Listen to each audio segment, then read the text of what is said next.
আমাদের চ্যানেলে সম্প্রচারিত বক্তার বক্তব্য নিজস্ব মতামত, এর জন্য চ্যানেল কর্তৃপক্ষ দায়ী নয়। এই চ্যানেল প্রকাশিত প্রতিটি অনুষ্ঠান কোনোভাবে ক্ষতিকারক বা অবৈধ কার্যকলাপ প্রচার করে না।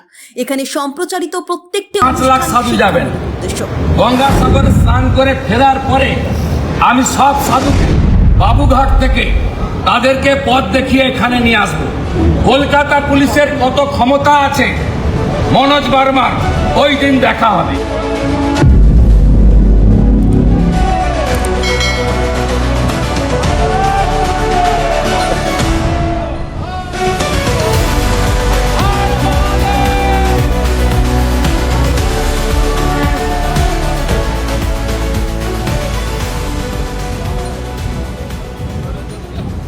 সাধু সন্ত সমাজ, ভারতীয় জনতা পার্টি, যে আমাদের আপত্তি প্রতিবাদ দাবি বাংলাদেশের ইন্টারিম গভর্নমেন্টের কাছে ডেপুটি হাইকমিশন পৌঁছে দিল। এরা যেভাবেই হোক আমাদেরকে সোমবার থেকে অ্যাভয়েড করেছে এবং মমতা ব্যানার্জি তার পুলিশকে হিন্দুদের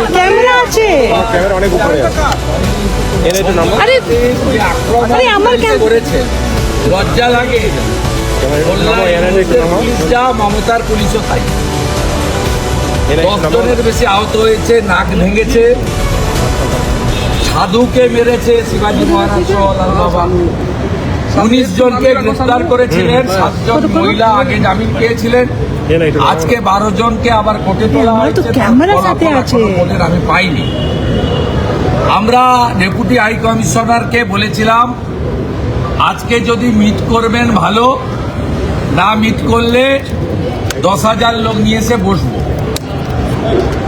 যাই হোক, তারা বলছেন আমাদের সরকার ক্লিয়ারেন্স দিয়েছে আপনার সঙ্গে কথা বলার জন্য, বা ভয় পেয়েছে। যাই হোক হবে। ইতিমধ্যে বর্ডার এলাকায় ব্যাপক বিক্ষোভ হয়েছে।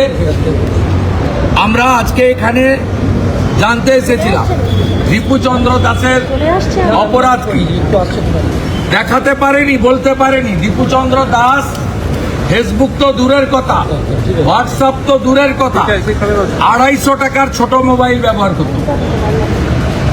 সম্পূর্ণভাবে ধর্মীয় স্লোগান দিয়ে বাংলাদেশকে হিন্দু শূন্য করার জন্য তাকে মেরেছে এবং পুলিশের হেফাজত থেকে ওই জিহাদি জঙ্গিদের হাতে তুলে দেওয়া হয়েছে, আদমরা করে পুড়িয়ে দিয়েছে। ওনারা বললেন 10 জনকে অ্যারেস্ট করেছে। আমাদের মহারাজরা বলেছেন তাহলে বেল পেয়ে যাবেন। আমাদের এই যে প্রভুর মহারাজ ছিলেন বলেছেন বেল পেয়ে যাবেন। ওনারা বললেন বিচার না হওয়া পর্যন্ত বেল পাবেন না, আপনাদের দ্বিতীয় আমরা বলেছি মৃত্যুর কোনো ক্ষতিপূরণ হয় না। আপনারা ক্ষতিপূরণ কি করছেন? না রাষ্ট্র দায়িত্ব নিয়েছে ওনার পরিবারে। আমরা কি দায়িত্ব নিয়েছেন পাবলিকলি জানান, আমাদের নাইবা জানাবেন। আমরা পরিষ্কার বলেছি যেটা বন্ধ হবে কবে, বন্ধ হবে কবে, হিন্দু নির্যাতন বন্ধ কবে হবে। প্রভুরা বলেছেন চিন্ময় প্রভুকে কোন অপরাধে 2 বছর জেলে রেখেছেন, 1.5 বছর। উত্তর ওনাদের লিমিটেশন আছে, ডেপুটি হাই কমিশনার কতটা উত্তর দেবে।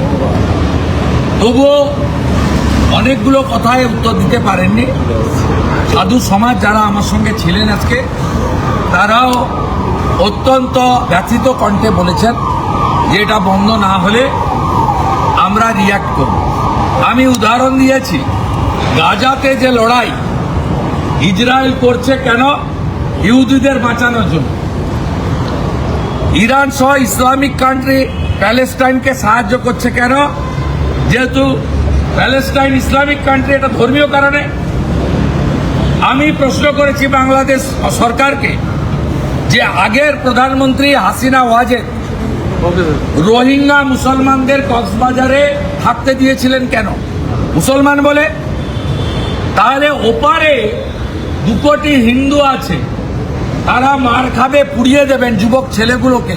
এইটুকুটুকু বাচ্চা, তরতাজা সুন্দর সুন্দর যুবক ছেলে, তাদেরকে পুড়িয়ে মারবেন। আর এপারের 100 কোটি হিন্দু বসে বসে দেখবে এই জিনিস হতে পারে না, হর হর মহাদেব। হতে পারে না। আমি আপনাকে বললাম খালা মমতা যত প্রাচীর করে পুলিশ করে রাখুক, ব্যবস্থা যদি না নেয় নতুন বছরে এই সব গুলোকে তুলে ফেলে দেব। যেমন যুব ভারতীতে মেসির দিন যুবকদের ইয়াং জেনারেশনের তারা দেখেছে রাজীব কুমাররা ছুটে পালিয়েছে, আমরা এখানে দেখিয়ে দেব বলে গেলাম।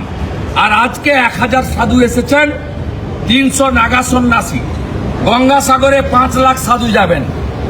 इसको सबक सिखाने का काम हिंदू समाज करेगा, हिंदू समाज करेगा। 2 करोड़ हिंदू है बांग्लादेश में, उनके ऊपर अत्याचार होगा तो हिंदुस्तान का 100 करोड़ हिंदू आवाज उठाने का काम करेगा। और जो हमारा सागर मेला है कपिल मुनि आश्रम का गंगा सागर, उसका बाद 5 लाख साधु समाज कश्मीर से कन्याकुमारी सागर में आएगा। हम लोग सबको लेकर यहाँ आऊंगा और इनको उखाड़ फेंकने का काम हम लोग करेंगे।